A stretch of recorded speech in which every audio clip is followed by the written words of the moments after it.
Okay, guys, I think we should address the elephant in the room. Now, if you guys disagree with this video, feel free to dislike. If you agree, like it, whatever. First off, let's all just pray for the victims that died during the Travis Scott concert. Pray for their families, because a life that's lost, that's something you never get back, which is unfortunate. So we should definitely keep them in our prayers and thoughts.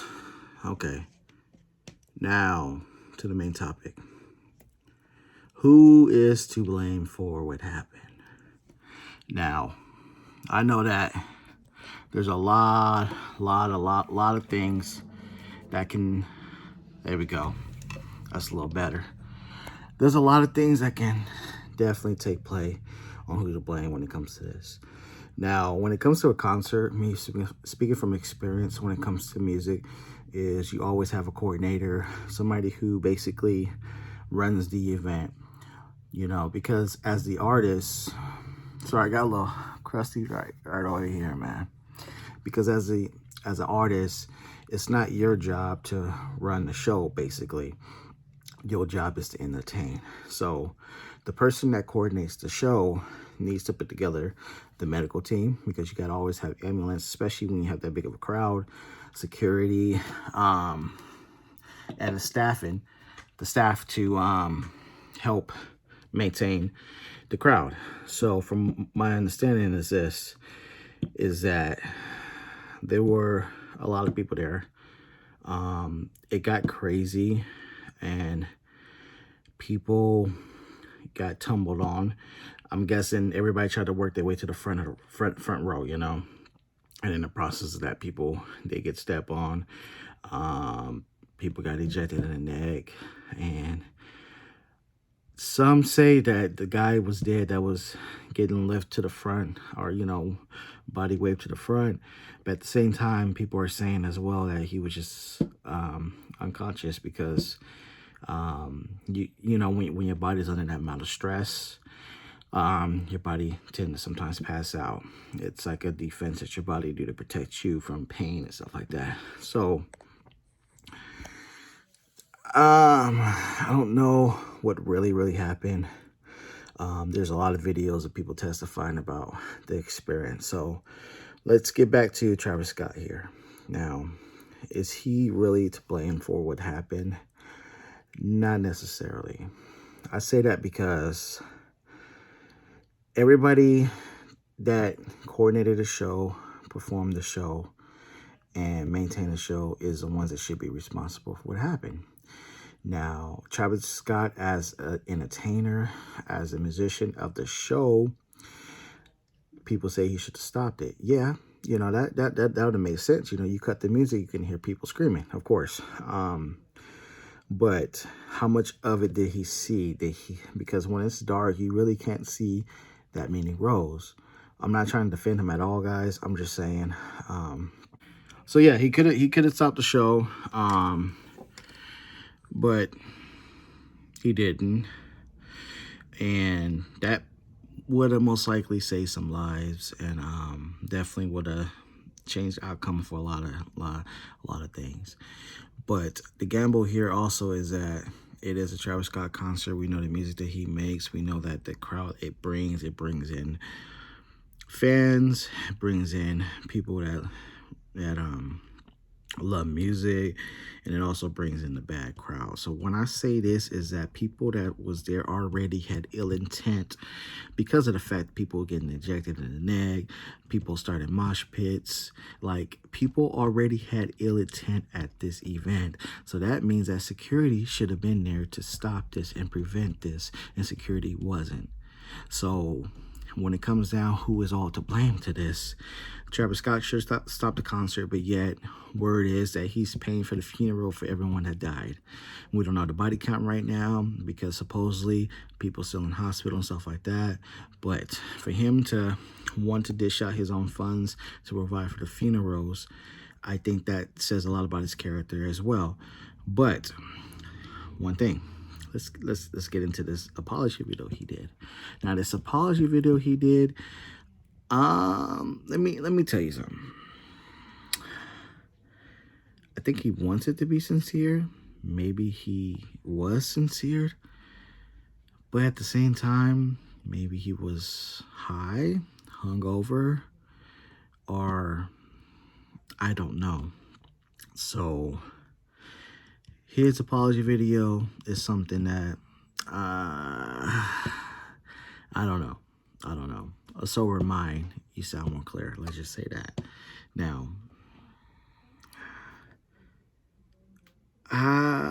the thing is this, man. You had the young kids that was there as well. Now, let's take it back, because we can't blame the fans at all. We can't, and we can't blame Travis Scott completely. But a lot of it does have to go to the coordinator who coordinated the whole thing, because they should have been prepared for this. Now, let's look at Travis Scott's track record. How many people died at his other events? Yeah, a little kid tried to take his shoes, and he encouraged the crowd to, fight him and stuff like that. But you know what? That's besides the point. That's besides the point. My thing is this, guys. When it comes to an idol, an icon in Fortnite, we are given the opportunity to unlock or either buy this skin, right? Now, when we choose to buy or unlock this skin, we acknowledge that this person that we buy or get is not perfect. This person comes with skeleton in their closet. This person may not be the perfect person that we all assume or presume to be. See, I say that because Travis Scott is one of the most sought after skins when it comes to Fortnite.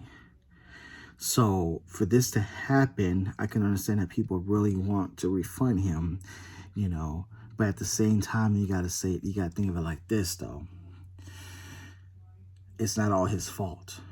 A lot of the blame goes to the coordinator, and also, as a parent, I would never allow my kid to go there. But everybody's to blame all around. You know what I mean? But nobody should ever go to a concert and that be the last thing they ever do. That's not right. But at the same time,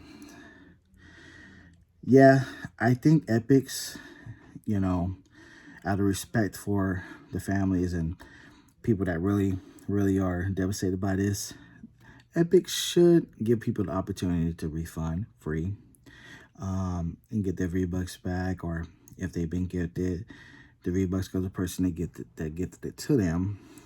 But the removal of him completely and his emotes, I don't think that's necessary. He already is taking opportunity to pay for the funerals, so I'm told. But overall, that's just what we get ourselves into. These celebrities are not perfect. We should never worship them. We should never idolize them, because nobody's perfect. They're not God. And there's a lot of talk about the satanic rituals going on at the concert, and Travis Scott himself being satanic and all of this, So it's like, in your mind, you should know that if that's his element, why would I put myself there when I know that there's destined to be failure in some way or another? So I say that to say this. Everybody has a part in this to be blamed. People came in with ill intent. The coordinators did not do their part. The medical staff wasn't present enough. Security wasn't buffed, or security didn't do their job. Travis Scott didn't stop. Overall, though, everyone plays a part in this, and you can't just blame one single person. Because when you start the blame game, you start this domino effect where a lot of people start to get blamed for this, and it eventually goes down to, why would you even allow your kid to go, kind of thing. But if you guys disagree, go feel right ahead. I personally think they shouldn't remove his emotes or his skin. I personally think that he's not fully responsible, but a lot could have been prevented. Maybe not. Maybe they could have, maybe not. We don't know. But overall, it's just my opinion. And that's just what we get ourselves into when it comes to icon scans. It can happen to anybody. It could be a Ariana Grande concert tomorrow and same incident, but worse or this and that. What did we do? Did we blame her? Did we remove her skin? See, you gotta draw the line when it comes to this. So, just my thoughts, guys. I'm still here. I'm still present. I'm still playing Fortnite. But you guys, stay blessed, okay?